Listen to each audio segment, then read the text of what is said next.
Today I'm going to show you how to make old-fashioned peanut butter fudge.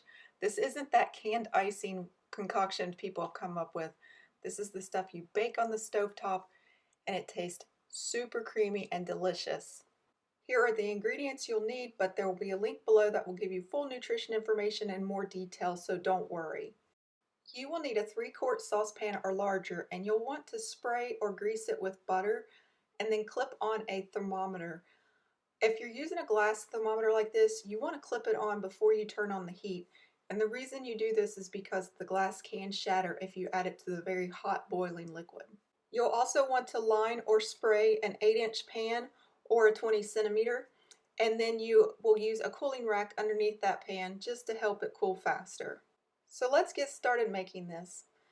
In this pan, we're going to add in our sugar, a whopping 2.5 cups of sugar. It's 500 grams. This is just white ordinary sugar. To that, I'm adding in 1 can of evaporated milk, which is 12 ounces or 354 milliliters. The rest of the ingredients you don't add in until later. Now, if you don't have the evaporated milk, you can use cream in its place in equal amounts, or you can use milk, but if you use milk, add an additional 1/4 of a cup, and I honestly don't recommend regular milk because it's more easy to burn. You will need a wooden spoon or another type of spoon that is heat proof and will not melt at high temperatures. Like a silicone spatula would work here as long as it's rated for high temperatures above 240 degrees. And you're going to stir this very gently on low heat until all the sugar is dissolved. If any sugar crystals get up on the side of the pan, you can brush it down with some water, and this will help the fudge keep from going gritty in the end. This method keeps it from crystallizing. Now, once the sugar is fully dissolved, you can then turn your heat up to about a medium high, but you don't want to go too high because this stuff can boil over rapidly, and when you're making fudges or candy, never ever leave this unattended, and if at all possible, don't make it when you're in a busy point of your kitchen. You're going to cook this until it's 237 to 239 Fahrenheit or 114 to 115 degrees Celsius. I'm giving you a little window of opportunity there. You can go as high as 240 or 116°C, but I have found that's when people fail a lot. You will see it start to change a different color like this. It'll get a nice amber color, and when it gets to this point, it is about to start boiling. So you do not want to walk away at this point. It will start to foam up and it will get a vigorous boil. If it goes too far, just back off on that heat some. It's better to go low and slow when making peanut butter fudge. Now, I did find out that there is a recipe that you can use canned frosting and put in some peanut butter chips and make this fake fudge. And honestly, I did try it and it was actually pretty disgusting. I don't know how anybody thinks that that's actually peanut butter fudge, but if you like a really sweet concoction, I say go ahead and try it. You might actually like it. As you can see, it's starting to boil really vigorously at this point. You need to be extra cautious because if it's too high of a heat, it will start to spatter and it will splash on you and it will burn you really bad. If you do get a burn, put your hand under cool water immediately after turning off the heat. Do not leave this on the heat because it will boil over. And I do want to point out that I'm using an induction cooktop. And the reason why I'm doing that is because if you have a glass stovetop and you hit this mixture on a hot glass stovetop that isn't induction safe, you are very likely to put pits in your glass. I know this from personal experience. So if you're going to be making candy, I recommend just buying one of these hot plates that you can use just for candy making if you have an electric stovetop that isn't induction. If you noticed, I'm using a different thermometer at this point.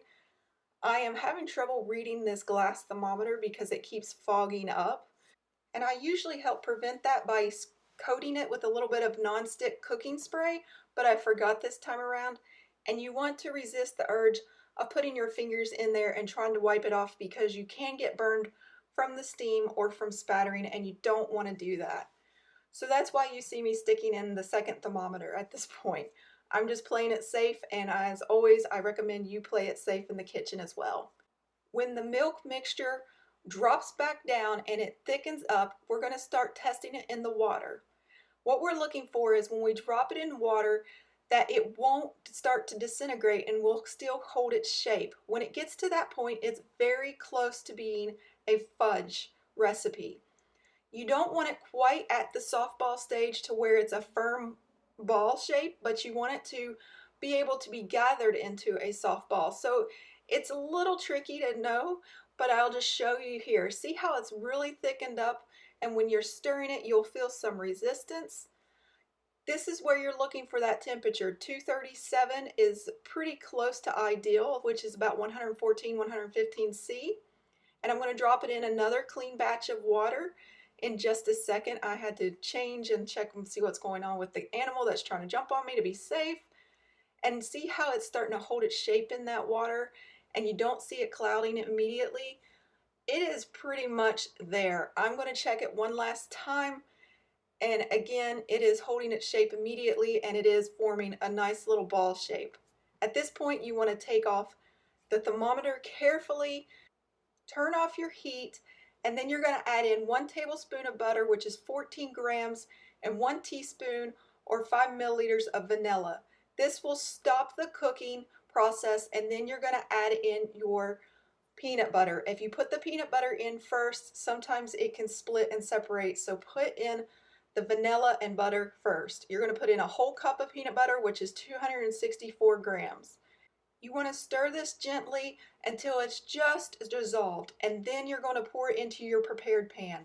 And you want to do this part quickly, because if not, it won't spread all the way out. And if you have to spread it out with the top of a spoon or such, you're going to have not a smooth surface. And actually, I'm going to show you what happens, because I didn't have enough time to move the camera, and it ended up all thickening up a little too much. So if you pour this immediately, it should just completely level out for you, and you won't have to do this step. But because I waited a few seconds, just long enough to turn that camera over, it started to harden up. And I'm going to show you the difference, because I think it is important to show you that it's not a big deal. It's just texturally it will look different. See how it's really shiny right now? Now, if I'm going to force this into the corners, which at first I'm going to try to tip it, and I already know that it's just too thick. It's just not going to happen for me. So I'm going to try to force this into the corners with a spoon, and it's going to change the top texture a little bit, and it's going to make it rough and a matte coloring. This does not affect the taste of the fudge, and it does not affect the texture completely, but it does give it a little more of a rustic look. And I don't recommend doing this if you want it to have that nice shiny sheen to it all the way around. But again, this is about learning how to bake and what happens if something goes wrong. At this point, this stuff smells absolutely amazing. You're going to have people, or maybe your dogs, begging you for it at this point. Do not touch it until it is completely cool. You can burn yourself pretty bad if you try to eat this stuff right now. Let it cool for at least an hour, maybe 2. Don't be tempted to put it in the refrigerator, because it can make it crystallize. And then if you like, you can crack some salt on top to make it pretty.